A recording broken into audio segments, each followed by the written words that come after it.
Just like every major city, hip-hop started in Minneapolis with DJs playing at house parties and underground. In the 1980s, hip-hop hit the Minneapolis area.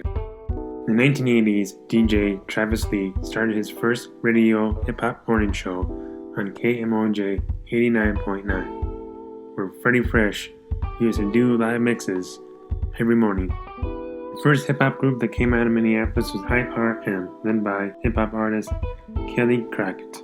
In 1995, Rhyme Sayers was born, with artists Slug, Ant, Sab the Artist, and Brent Sayers creating Rhyme Sayers. I grabbed on to rap. I grabbed on to all of hip-hop as a young kid when it hit Minneapolis. You know, really had no choice. A lot of the kids, at least in my neighborhood, did, and it just kind of became like part of what we were all into. All of a sudden, we were all trying to spin on our faces and write on stuff, you know what I mean? But it's like, as time went on, I realized that, you know, I was a lot more into this than even a lot of my friends were, because, you know, friends started like discovering girls and part-time jobs, and all I did was still just buy records, you know, and just try to consume as much of New York as I possibly could at the time. In Minneapolis, New York was like Mecca to me, you know. When a certain period of rap happened, and I guess a lot of people actually claim the same period, they call it the golden era or whatever, but like when it went through the Big Daddy Kanes and the BDPs and the X-Clans and the Jungle Brothers and whatnot, it was a very formative time for me, man. I was in high school, I was just like learning how to be cool. I was just learning how to like start to mold my identity, and I was so into hip-hop that it was like these MCs became part of like what I knew about that set me aside from other people, which is what made me different, which is what made me cooler than you, which is what made it so I was making you mixtapes and bringing it to you at school, and you'd get it, and it got me props, which made me feel good, you know what I'm saying? It made me even probably that much hungrier to play a bigger role, so I started rapping in front of people. Like, I'd always kind of been rapping at home, to my friends, you know, to myself, you know, but not like seriously, like, you know, but I guess I reached a point where I just wanted even more people to look at me than I was already getting. So I started rapping, like taking it serious. In that sense, I guess, to answer your question, and I know it's a real roundabout way to do it, but Big Daddy Kane, honestly, is probably, I mean, Karis One to me is the dude that I like really like look at as like, that dude made me want to rap. How did you, when was the first rap you ever wrote? How old were you, and what inspired you, Prof?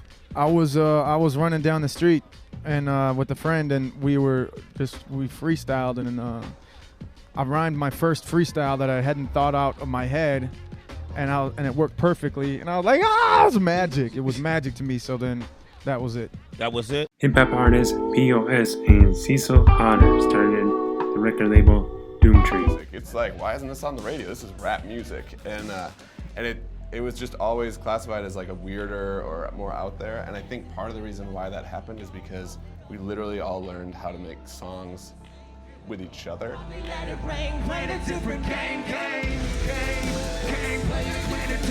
Twin Cities hip-hop is characterized as underground or alternative hip-hop, popularized by the group Atmosphere. Midwest hip-hop is influenced heavily by Chicago mainstream or underground, as the Midwest hip-hop talks about economy issues and social issues. Okie right north side, Minneapolis, Soul Tools Entertainment. You know, me and Big Cass got the new record. I'm, you know, appreciative of being here, listening to Sway and Tech. That's right. You know, morning show, DJ Revolution. Yeah. You know, this is really about people music, about connecting with people on a real level and talking about real life. Yeah. You know, and that's a beautiful thing about being from Minneapolis. Like, you can actually see the community coming together and making music and making art, and something like Soundset can happen like it is today.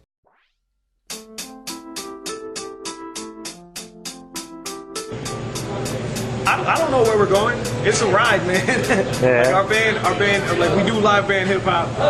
We got drums, bass, keyboards, guitars, and 2 MCs, and we're just trying to bang out good songs. Like, I once heard a techno guy named Sven Vod say that if you're not striving to make timeless music, then you're doing something wrong. And I actually think that's the truth. So we're just trying to make timeless music. I don't know if we're succeeding or failing. I just know that I'm having a lot of fun along the way, and we're really blessed to have a lot of people that follow us for it.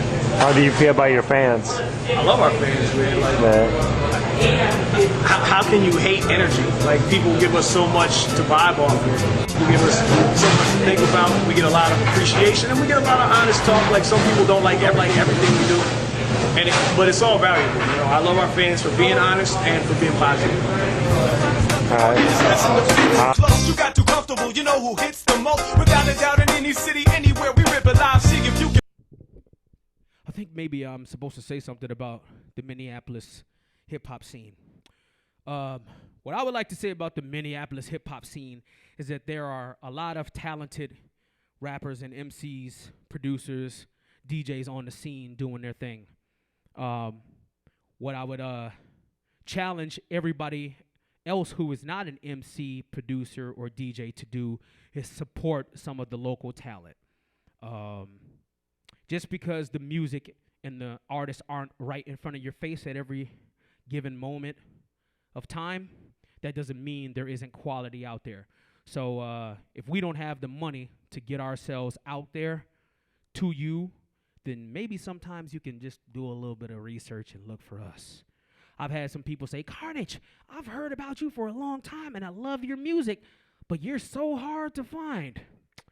I'm like, oh, you must didn't try because I am not difficult to find. If you put Carnage and then the letter T after Carnage, Carnage the Executioner automatically comes up in Google. So there's no possible way you can't find me.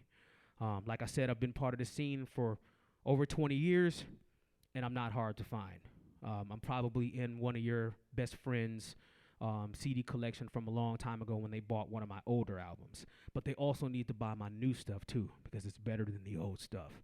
So come and support your local Minneapolis, Minnesota, and beyond hip-hop artists because we need you more than you possibly could imagine.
This song right here is called It Still Work. People have told me that I shouldn't request to get paid for this art that I present. I don't necessarily agree with that.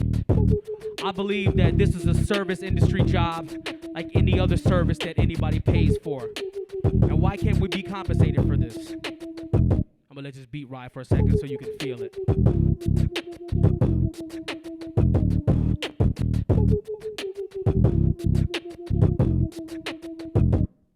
Pitfalls of being an artist, musician have driven some insane. The game is fun, but it all isn't fun and games. Ain't just grabbing mics, playing rapping nice, naming flashing lights, rating asking price came a sacrifice. Simply creating is different from making a living. Weighing the vision through a series of life-changing decisions. Perseverance, needing this in battle. If you're one who doesn't take the road that's easiest to travel. At 9 to 5, I cheated with wandering hands, booking tours from tons of compliments and responding to fans. Traded it for time away from kids, fair relationships, and taking gigs in weather conditions that are dangerous. But I put things in place, moves reason-based. Proverbial leap of faith can't be a waste. Pothole terrains turn to no sleep, a lot on the brain. If I don't work, I don't eat. If I don't work, I don't eat. Why? Because this is still work. If I don't work, I don't eat. Because this is still work. I'm Always willing to rock to the building and squash. Partially why my talent is worth more than filling a slot. Do a show for exposure, interest in the seat. How doing your benefit for free is benefiting me. Work to do with what I like, give it another stance. Must enhance underrated truth for creative moves. Pays to do my best, I'm paid to do what others can't. I paid the dues, so it's only right you pay the dude. Had to buy the flyer to promote the show, then distribute the flyers so folks can know where they're supposed to go. To have a free collab with me is true to your grind. Don't expect a free record, B. We pay for studio time. Feel this, reach your heart, creature art, healing feature. You don't have to buy my album. You don't have to steal it either. This ain't a woe is me stress endorsement. Just know that running a music business doesn't make my job less important. It's still work. Thank you.